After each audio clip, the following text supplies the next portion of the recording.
Stani dole Daj, prema. prestani. Daj snimamo. Kaj snimamo?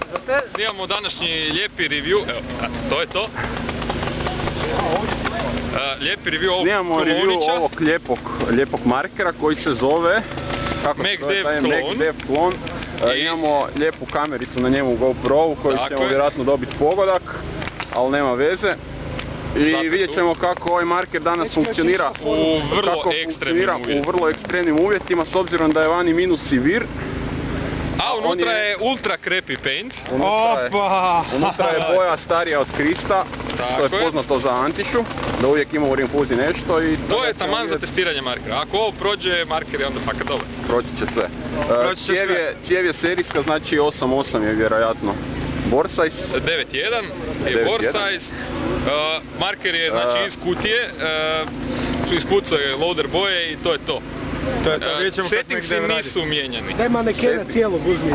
Maneken cijeli? Cijelog ga uzmi. Kaj ti to piješ? Ovo, tu je vrba, pored nas, šta to piješ? Da li si ti alkoholiziran? A vi kako ste... Jesi gledao Asterixa? Vidi kak je lep dečko, ajde ovo. Jure, jesi gledao Asterixa? Molim vas, tu snimamo ozbiljnu emisiju, molim vas, udaljite se gospodine. Dobar je. Da, to je naš Antiša maneken. Tako je, a i danas ćemo isprobati ovaj prekrasni Angel Dresić. Od propale firme. Uzeo si mi reći iz usta.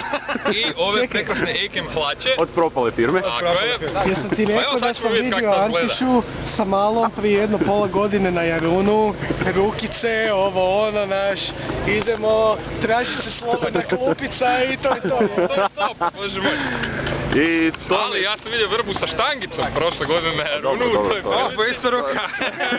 Krmlju, pa ruka, al za guzu.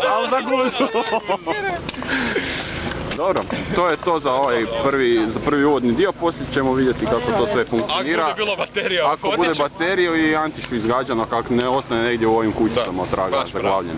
Ok, to je to.